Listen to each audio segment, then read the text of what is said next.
morning, ladies and gentlemen. A very warm welcome to the NUS Initiative to Improve Health in Asia's first research workshop.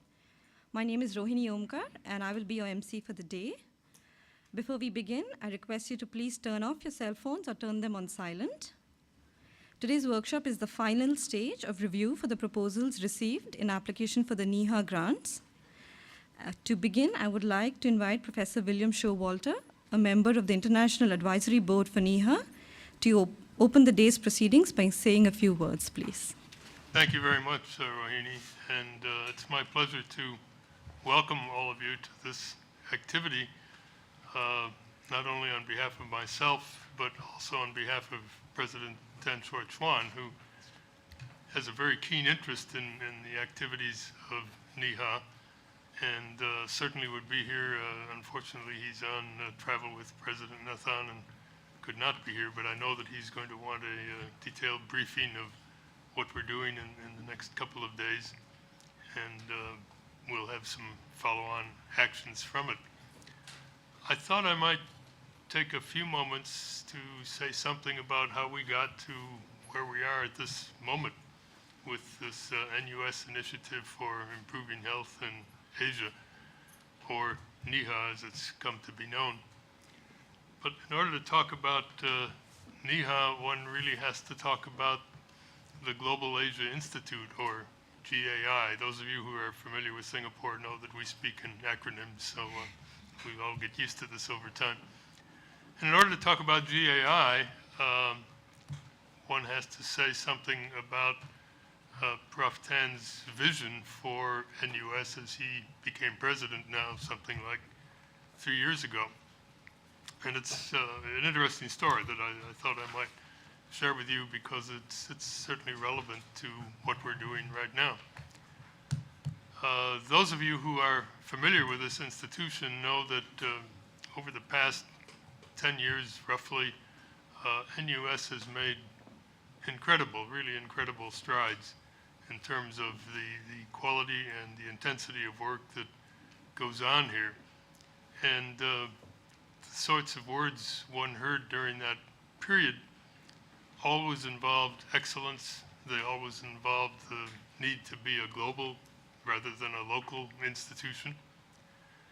And so what Prof. Tan inherited as he became president was an institution that was already very good, a recognized research university. And so he asked the question, well, how do we take it now to the next level? And I recall very clearly having a conversation with him at one point where he said, every university that's of any substance wants to be excellent. It wants to be global. How do we differentiate ourselves within that milieu to be excellent, global, and something else? And out of that came the tagline that all NUS people are now very familiar with, that is a global university centered in Asia, because he felt that although the internet and other things notwithstanding, location still is very important, and that's perhaps a differentiator that we at NUS have. Now, if that's true, how do we capitalize on that, and what can we do about it? And it was out of that that he had the vision for the Global Asia Institute, the idea behind which was to put together a sort of meta-institute that would look at the very pressing problems that exist today and that we see on the horizon for Asia. Now, one can say, what's new about that? Even within NUS, we have the Asia Research Institute, we have the East Asia Institute, we have other organizations, and those of you from other universities have similar things. But he felt that here was an opportunity, perhaps, to look at a collection of activities within a first-class university that would bring to bear what the university has to bring to the table in a different sense than we've been able to do it before by looking at compartmentalized issues. this sort of thing that pops out immediately would involve things such as the trend to urbanization that we see going on all around us in Asia. Well, there are organizations that look at this from an economic standpoint, from a social standpoint, from a public health standpoint. President's idea was, can we now, because these are all really interrelated, look at this as a integrated problem? And that's, of course, a very bold thing to try to do, especially in a university that tends to be structured rather vertically along strict departmental and faculty lines. But that's really what GAI is all about. And words such as clusters, superclusters, tangled webs, various things of this sort came up in the discussion. And GAI is now roughly 2 years old and running experiments of various kinds of research to deal with some of these issues. Now, that's the context into which NIHA came about, because starting perhaps a year or two ago, we were approached by a combination of the Economic Development Board of Singapore and GlaxoSmithKline, GSK, the pharmaceutical company, to see if we could be helpful in looking at problems relating to public health in Asia.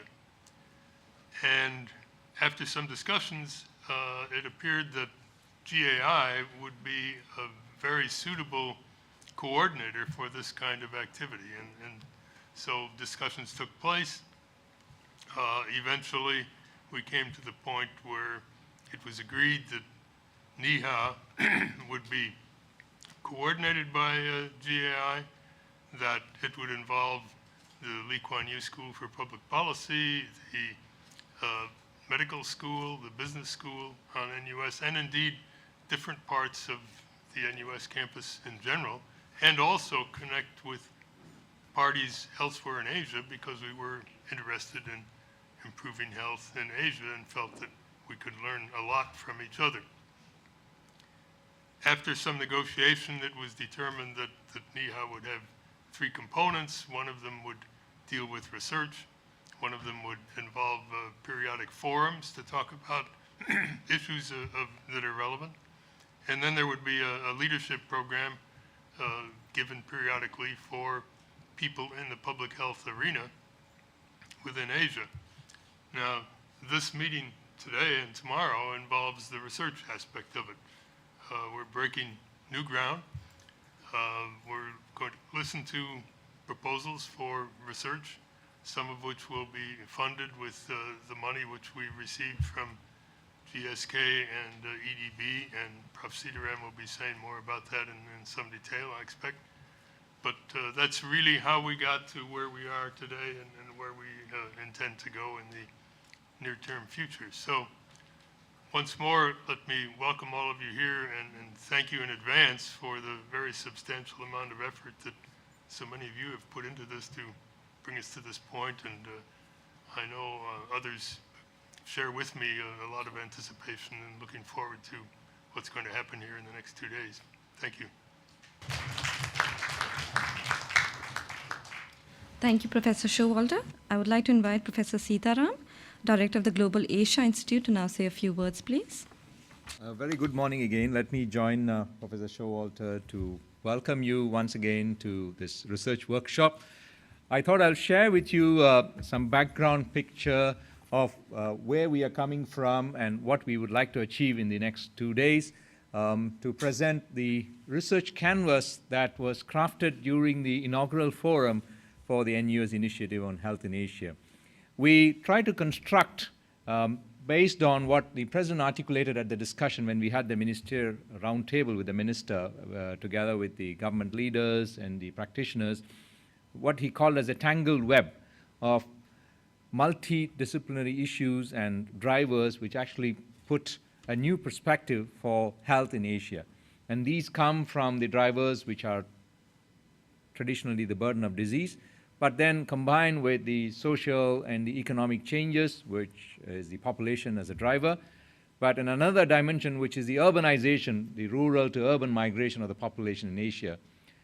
Then this is further complicated with another layer of environmental pressures which drive these epidemiological translation of the issues, as well as look at the intergenerational impact, because we have various demographic changes that are happening in Asia. So we looked at this canvas as what he called as the tangled web, and using that as the backdrop, we constructed a matrix of perspectives that we need to look at. From the vertical side, it is the biomedical perspective, which we normally look at in healthcare, where we look at the non-communicable diseases, the communicable diseases, and vulnerable population, including aging and other population cohorts. Then finally, the way the drugs and devices are formulated. We can also look at it from the horizontals, where we look at the governance, the policy framework, the financing mechanisms, including the government-provided financing, also the private financing, and finally, most importantly, the healthcare professionals, ranging from the medical doctors to the nurses and other administrative support that is needed to deliver the health services. But what we are specifically looking at is also the intersections between these verticals and horizontals. The idea is that in Asia, we are not able to just look at them as one large population, because it's diverse, and there are various drivers why we need to look at it this way, because there's a history in Asia. To start with, for example, Asian culture still relies a lot on extended families for lots of their healthcare services, leave alone healthcare services, even our normal daily needs. We rely on extended families, and that has still prevailed, but they don't monetize them necessarily. So if you actually try to monetize the services provided by the traditional extended family network, the price will be far higher. But because they haven't monetized this, people don't actually want to pay like what you would do normally for a motor car insurance, where you are actually happy to pay for the insurance. But when it comes to health, they will not pay necessarily all of that into cash, even if there's a universal coverage that is proposed. That's the first aspect. The second aspect that we can look at it is in Asia, that people still have a lot of traditional entrenched practices, which maybe in the scientific world, particularly more importantly when it comes to healthcare, we may not necessarily subscribe to or endorse. These are the traditional health services, starting from traditional medicines to practices which are otherwise not considered medically referred, or at least not allowed to practice in a hospital. But they do use this because they don't have a distinction between health per se, which we normally think of it as a personal responsibility, vis-a-vis the health care, which we expect professionals to provide them when someone falls sick. But they actually, there's a blur between the way they practice their own health and take care of their own health. And again, there is a tradition and belief system which actually supports these practices. So maybe we need to look at it from that lens. Again, they will not be willing to pay for all of those services, because some of them is like grandmother's recipe and they just follow and so on. The third and the most interesting part, which I see as will be interesting for the people in Asia as we look at it, is the way that the people look at the services provided and the research that needs to support the healthcare services. Now, most of our cohorts and studies have looked at patients who are following a particular advice, and they have come up with a particular, in a sense, pretty homogeneous way when we look at it in terms of the educational and other trainings and so on. Whereas when it comes to Asian population, it's so diverse again, and the preventive approaches to healthcare cannot be taken for granted. So we may need to again look at starting from nutrition to behavioral aspects and so on, because people do not necessarily behave the same way for the same type of situation, because the Asian population is very diverse. So we looked at it in that context. So then these intersections become actually quite interesting, because some of the chronic diseases that we look at in Asia, the trends, may have completely new drivers as to why they are happening and how they are happening, compared to what our existing scientific evidence or knowledge will show based on studies done in other parts of the world. Similarly, when we look at emerging challenges, even simple things like infectious diseases that affect Asian population, maybe in the Western world and other places, this is already a solved problem, because these may have to do with simple things like maybe just washing the hands and having proper sanitary facilities, but those are not available in Asia, and it'll be a long time until they will become available. So you're actually always vulnerable. So in that context, if you want to actually promote health and form a policy, it requires drivers from outside the healthcare sector already, which normal health professionals and policymakers do not necessarily want to talk to or are not used to talking to. So that is the backdrop that we have looked at when we frame this matrix of verticals and horizontals. So in that sense, we're quite excited that our grant call has been very successful so far, at least. We received over 61 very good proposals. In fact, we had a very tough time. 3 of the panel members from NUS reviewed all of these. We spent several weeks reviewing them, and we were able to narrow down to 30 from the 61. Then these 30 proposals were circulated again to another set of reviewers from the International Advisory Board, and they have selected, and so we congratulate, in fact, all of you, the 21 proposals. There are actually 19 who are competing for the grant call, and there are 2 proposals which are for the core projects. They are all welcome to present here, and we see that each one of the proposals have very good contribution. And I would like to ask you to relate to this, because there may be 2 ways one could look at the proposals. In a way, it's good for you to know how we are looking at the proposals. We're looking at the scientific merit, of course, as every proposal and the proponent has proposed.